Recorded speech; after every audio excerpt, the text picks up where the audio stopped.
Hello guys, welcome to our YouTube channel English Urdu tutorial. मैं आज की इस वीडियो में class 7 model activity task environment and science को सॉल्व करने वाला हूँ। तो सबसे पहले क्वेश्चन नंबर 1 को देखते हैं। The temperature of an object is 40 degree centigrade, determine its value in Fahrenheit scale. कि हम लोग जानते हैं कि टेम्परेचर को जो मेजर किया जाता है दो तरह के स्केल होते हैं, एक है फ़ारेनहाइट स्केल, दूसरा है सेल्सियस स्केल या फिर सेंटीग्रेड स्केल। तो यहाँ पर सेंटीग्रेड स्केल में किसी चीज़ की जो टेम्परेचर है वो 40 डिग्री है, 40 डिग्री सेंटीग्रेड है, तो उसी को हम फ़ारेनहाइट स्केल में निकालना है कि फ़ारेनहाइट स्केल में कितना होगा। ठीक है, तो एक फॉर्मूला है, तो इस फॉर्मूला के हेल्प से हम दिखा सकते हैं कि जो अगर मान लेते हैं सेंटीग्रेड में दिया गया है तो उसको फ़ारेनहाइट में निकाल सकते हैं, अगर फ़ारेनहाइट में है तो सेंटीग्रेड स्केल में निकाल सकते हैं। तो फॉर्मूला क्या है देखिए, C/5 इक्वल टू 5 माइनस 32/9। ठीक है, इस फॉर्मूला के हेल्प से हम किसी भी ऑब्जेक्ट का जो टेम्परेचर अगर फ़ारेनहाइट स्केल में है या फिर सेंटीग्रेड स्केल में, तो किसी में भी हम निकाल सकते हैं। फ़ारेनहाइट में है तो सेंटीग्रेड में निकाल सकते हैं, तो सेंटीग्रेड स्केल में है तो उसको फ़ारेनहाइट स्केल में निकाल सकते हैं। तो फॉर्मूला क्या है, C/5 इक्वल टू 5 माइनस 32/9। ठीक है, तो अब देखिए यहाँ कितना है 40 डिग्री, कौन से स्केल में, सेंटीग्रेड स्केल में है, तो इसलिए C के जगह हम उसको पुट कर देंगे। क्या हो गया 40/5 इक्वल टू 5 माइनस 32/9। अब F रह गया क्योंकि फ़ारेनहाइट स्केल में निकालना है, C मतलब सेंटीग्रेड स्केल और F मतलब फ़ारेनहाइट स्केल। ठीक है, तो देखिए अब यहाँ पर 5 से काट देंगे इसको, देखिए 5 1 जा 5, 5 8 जा 40।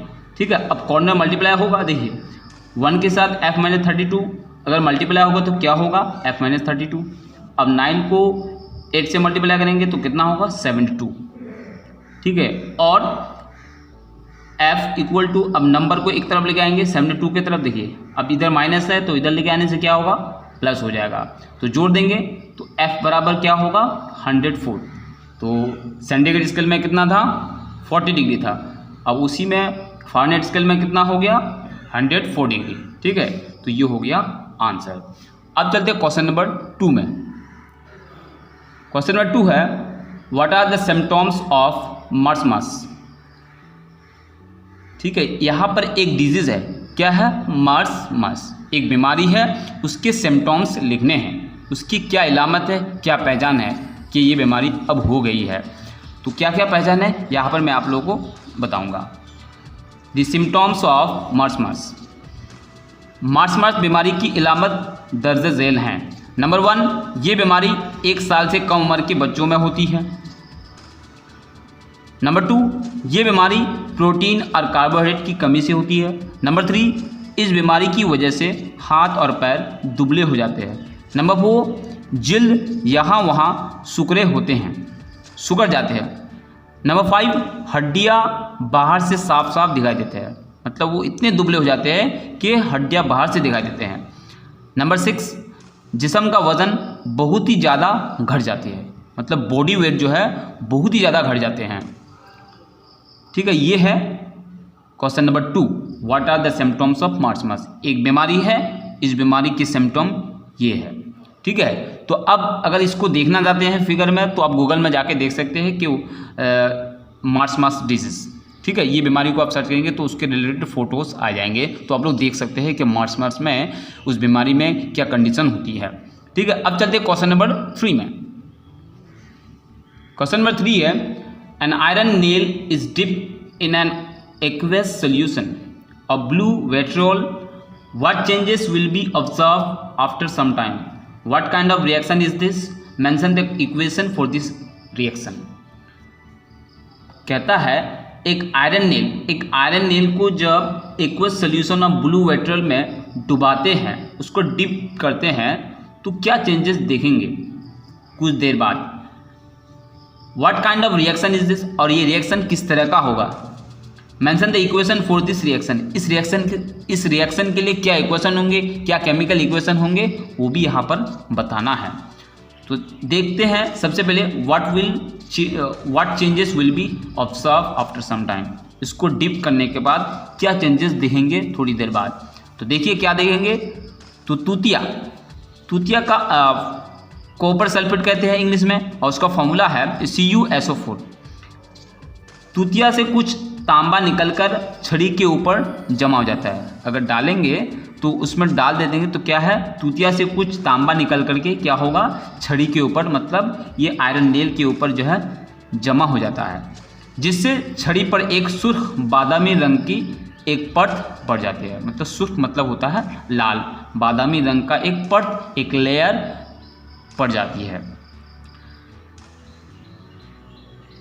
उसके बाद दूसरा क्वेश्चन क्या है, दूसरा क्वेश्चन क्या है, देखिए what kind of reaction is this, इस रिएक्शन का नाम क्या है, तो this reaction is called single displacement reaction. इस रिएक्शन का क्या नाम है, single displacement reaction.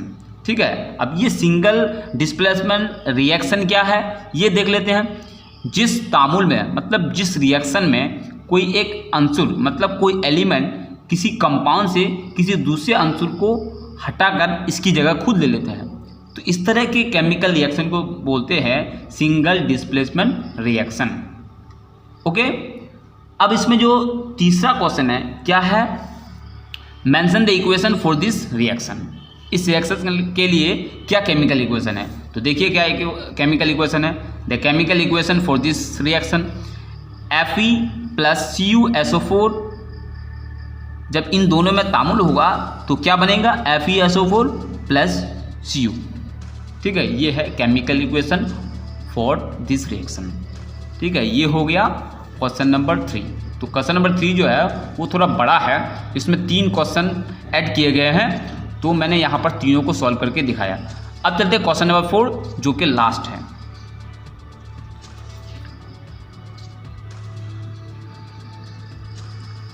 Question number 4, explain the different means through which water is lost from human body.